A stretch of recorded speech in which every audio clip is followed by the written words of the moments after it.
తక్కువ బతికితే తప్పేంటి అని అనుకునేవారు శాస్త్రి గారు అని చెప్పి, కోర్స్ మనకి తెలియదు ఈ విషయాలు, వారి అనుభవం చెప్పారు.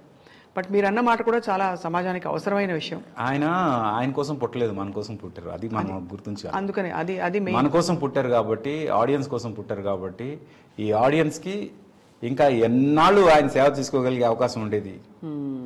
ఆ అవకాశాన్ని ఆయన ఒక చిన్న ఇది చేశారు కదా. చాలా తొందరగా వెళ్ళిపోయారండి, చాలా తొందరగా. వార్నింగ్ కూడా ఇవ్వకుండా. నా బాధ అది. కనీసం వార్నింగ్ ఆయన ఇస్తారు, అది కూడా లేదు. కానీ డెఫినెట్గా శివానందమూర్తి గారు లాంటి ఒక మహానుభావుడు ఆయనకి అండగా చాలా కాలం నిలబడ్డారు ఆయన హెల్త్ విషయంలో. సో ఆర్పి గారు, ఫైనలీ ఒక క్వశ్చన్ అడగక మానలేకపోతున్నాను. చివరిసారి ఎప్పుడు చూసారు ఆయన్ని? చివరిసారి ఒక ఇంట్లో పూజ ఉండేది, సింధుజ గారి ఇంట్లో పూజ. ఆ పూజకి వెళ్ళినప్పుడు శాస్త్రి గారు, అమ్మగారు ఇద్దరు వచ్చారు. అప్పుడు చూశాను. And that was the last time. నాకు హెల్తీగా ఉన్నారు. అసలు తర్వాత నేను చూడను అనే విషయం కూడా నాకు తెలియదు, అంత బాగున్నారు. నిజంగానే వదిలి వెళ్ళిపోయారు. కానీ ఆయన పాటలు, ఆయన స్ఫూర్తి అనేక విధాల మన మధ్యనే ఉంది, మన మనసుల్లో ఉంది. ఆర్పి గారు, ఒక్కసారి వైండప్ చేసేలోపు మీకు ఇష్టమైన ఆయన పాట ఏదైనా ఒక పల్లవైనా సరే. ఈ పర్టికులర్ సాంగ్ నేను చిన్నప్పటి నుంచి పాడేవాడిని. మా ఫాదర్ నన్ను కూర్చోబెట్టి పాడించుకునేవాడు. అండ్ ఈ సాంగ్ విశ్వనాథ్ గారు, శాస్త్రి గారు ఇద్దరు కూర్చుండగా TV5లో నేను పర్ఫామ్ చేస్తే వాళ్ళిద్దరూ ఒకళ్ళ చేతిలో వాళ్ళు పట్టుకుని ఎంత మురిసిపోయారంటే ఆ విజువల్ మాత్రం నేను లైఫ్లో మర్చిపోలేను. ఎందుకంటే మా ఫాదర్ చిన్నప్పుడు పాడించుకునేవాడు, ఆయన లేరు. బట్ వాళ్ళిద్దరి ముందు పాడుతుంటే మా ఫాదర్ ముందు పాడుతున్న ఫీలింగ్ వచ్చింది నాకు.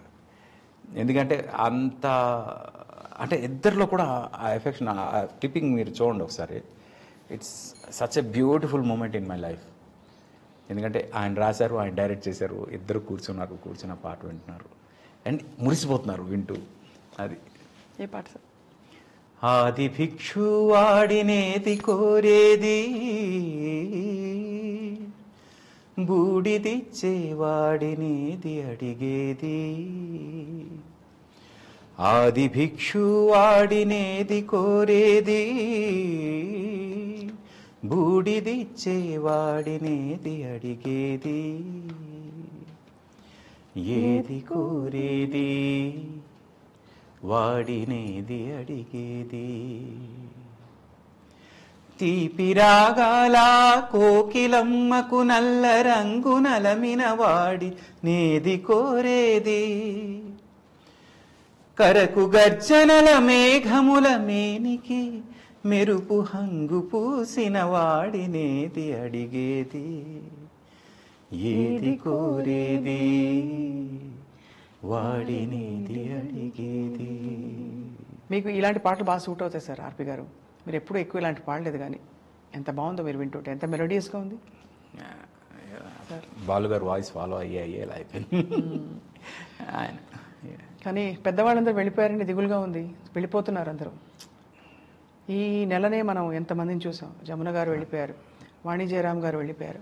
అందరూ దిగ్గజాలు, వాళ్ళ రంగాలలో పూర్తిగా అంకితం చేసి. మళ్ళా తప్ప విశ్వనాథ్ గారు అయితే అసలు ఇంకా నమ్మలేకుండా ఉన్నాం. శాస్త్రి గారు అంతకుముందు ఏమనాలో అర్థం కావట్లేదండి. అంటే మనం యాక్సెప్ట్ చేయాలి ఏదైనా, అది ఒకటే మనం నేర్చుకుంది చిన్నప్పటి నుంచి. వాళ్ళ జ్ఞాపకాల స్ఫూర్తిలోంచి మీరు కొన్ని ఇప్పుడు ఇవాళ తీసిన విషయాలన్నీ కూడా, గుర్తు చేసిన విషయాలన్నీ మాకు చాలా ఆనందం.